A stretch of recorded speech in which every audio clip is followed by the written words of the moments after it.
Aurora.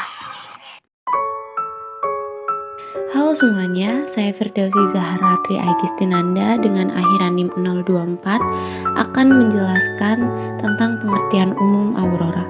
Nah, aurora adalah fenomena alam berupa pancaran cahaya menyala terang pada langit malam, tepatnya pada lapisan ionosfer sebuah planet karena adanya interaksi antara medan magnetik planet dengan suatu partikel bermuatan yang dipancarkan oleh matahari ataupun angin surya. Aurora dapat disebut juga dengan cahaya kutub. Nah, selanjutnya yaitu mengenai waktu muncul aurora.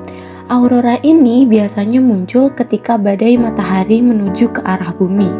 Badai matahari itu sendiri yaitu suatu peningkatan radiasi mendadak pada matahari. Badai matahari merupakan fenomena pelepasan energi di atmosfer matahari yang kaitannya dengan medan magnet itu sendiri. Nah, ketika terjadi fenomena badai matahari ini, sebagian energi ataupun partikel-partikel kecil bermuatan dapat berjalan menuju garis medan magnet di kutub utara dan kutub selatan ke atmosfer bumi. Partikel-partikel kecil bermuatan tersebut akan melakukan interaksi dengan gas yang terdapat pada atmosfer bumi, sehingga menghasilkan cahaya yang berwarna-warni, yang disebut aurora itu sendiri.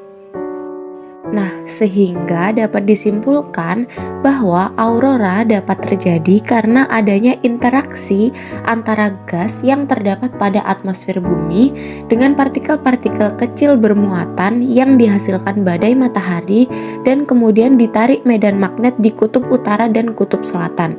Warna yang dihasilkan aurora pada umumnya yaitu warna merah, warna hijau, warna biru, dan juga warna ungu. Selanjutnya yaitu partikel-partikel dalam proses aurora.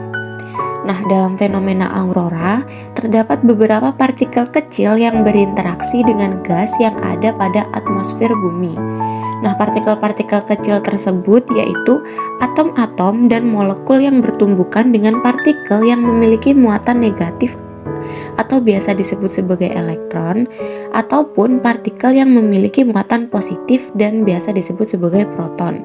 Sedangkan gas yang ada pada atmosfer bumi yaitu oksigen, karbon dioksida, nitrogen, helium, ozon, uap air, dan juga neon. Nah, dalam proses pembentukan cahaya aurora terdapat dua gas utama yang ada di atmosfer yang paling berpengaruh pada pembentukan cahaya aurora. Yang pertama yaitu karbon dioksida. Nah, karbon dioksida dapat menghasilkan dua warna utama aurora yaitu hijau kuning yang memiliki panjang gelombang 557,7 nanometer. Warna ini paling sering terlihat dalam aurora. Dan yang kedua yaitu warna merah yang memiliki panjang gelombang 630 nanometer. Namun warna ini jarang terlihat. Yang kedua yaitu nitrogen yang pada keadaan terionisasi akan menghasilkan warna biru muda. Namun pada keadaan netral, molekul nitrogen akan menghasilkan warna merah keunguan pada aurora. Saya Meshi Kori Aini dengan akhiran NIM 043 akan menjelaskan mengenai proses terjadinya aurora. Dalam proses terjadinya aurora, terdapat tiga unsur yang mendasari yaitu medan magnet suatu planet, angin matahari atau yang biasa disebut badai matahari, interaksi antara partikel-partikel bermuatan dengan gas yang berada pada atmosfer bumi. Proses terjadinya aurora disebabkan oleh interaksi antara atmosfer bumi dengan partikel yang dipancarkan dari matahari. Ketika ada ledakan besar di permukaan matahari, miliaran partikel terlontar. Lontarannya berupa cahaya yang merambat begitu cepat, mencapai 800 km per detik. Kemudian, partikel-partikel dari pancaran ini menumpuk di ionosfer, lapisan atmosfer yang mengandung ion. Sebagian dari ionosfer juga bertumpuk dengan magnetosfer atau medan magnet bumi. Pertemuan medan magnet bumi dengan partikel-partikel ionosfer yang menyimpan partikel dari matahari ini menghasilkan cahaya-cahaya berwarna seperti hijau, biru, merah muda, dan ungu. Cahaya-cahaya itu disebut dengan aurora. Fenomena aurora ini terkait dengan selubung medan magnet atau magnetosfer bumi dan aktivitas kemunculan cahaya dari matahari. Semakin kuat dan lama cahaya aurora, dapat diperkirakan semakin kuat gangguan dari matahari yang dikenal sebagai badai matahari atau solar storm. Gangguannya yang terjadi pada medan magnet bumi dinamakan badai magnet atau magnetic storm. Perubahan medan magnet yang mendadak tersebut menyebabkan partikel bermuatan yang ada di atmosfer meningkat atau berubah arah, misalnya di lapisan ionosfer.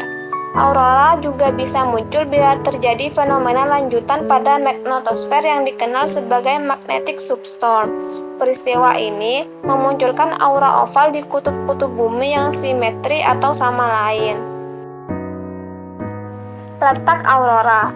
Fenomena aurora ini terletak dan dapat dilihat di wilayah yang jauh dari garis khatulistiwa.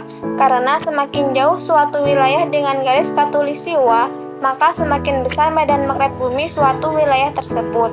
Salah satu contohnya yaitu Selandia Baru. Aurora biasanya terjadi di daerah kutub utara dan kutub selatan, karena pada daerah tersebut memiliki medan magnet bumi yang besar, sehingga dapat disimpulkan bahwa aurora dapat dilihat dari tempat dengan medan magnet bumi yang besar.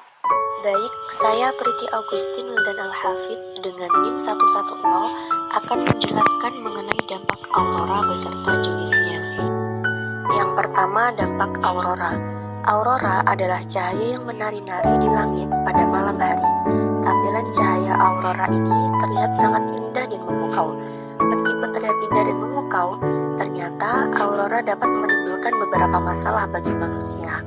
Beberapa masalah tersebut antara lain, yang pertama, merusak satelit.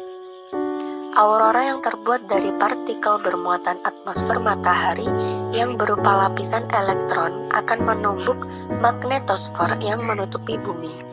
Namun, ternyata bukan hanya magnetosfer saja, ada juga benda langit lain yang ikut tertabrak. Salah satu benda langit yang pernah tertabrak adalah satelit. Ini terjadi pada tahun 1994. Dua satelit kanda terganggu karena bertabrakan dengan lapisan elektron. Yang kedua yaitu mengganggu GPS. Selain satelit, Global Positioning System atau GPS juga terganggu dengan munculnya aurora. Proses terjadinya aurora ini mempengaruhi frekuensi dan sistem GPS. Tabrakan elektron pernah membuat GPS perusahaan Amerika, WAAS, macet. Kemacetan ini cukup mengacaukan sistem selama 30 jam. Yang ketiga, mengganggu arus listrik. Terjadinya aurora juga akan menimbulkan gangguan arus listrik. Arus listrik ini mengalami induksi yang berlebihan dan mengakibatkan terbakarnya beberapa trafo.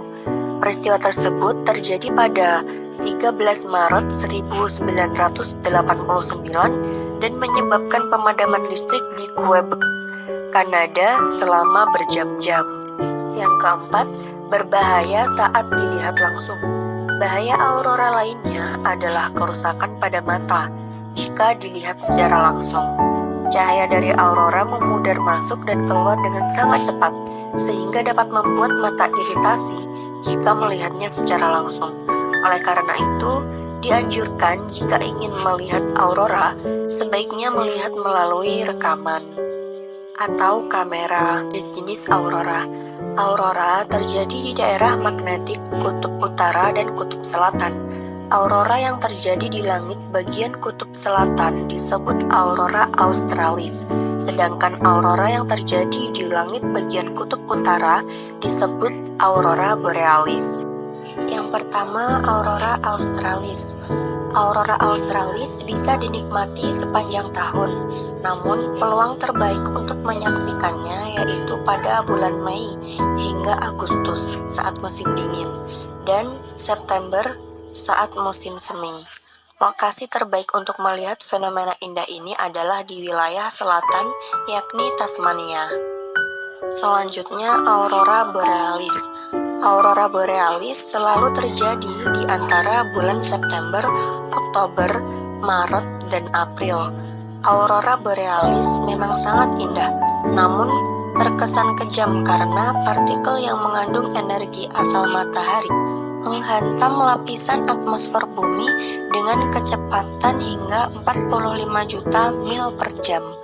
Aurora borealis sangat bergantung pada perubahan cahaya musiman yang sangat ekstrim terjadi. Lokasi untuk melihat fenomena ini adalah Rusia, Greenland, Norwegia, Kanada Utara, Finlandia, dan Islandia. Terima kasih.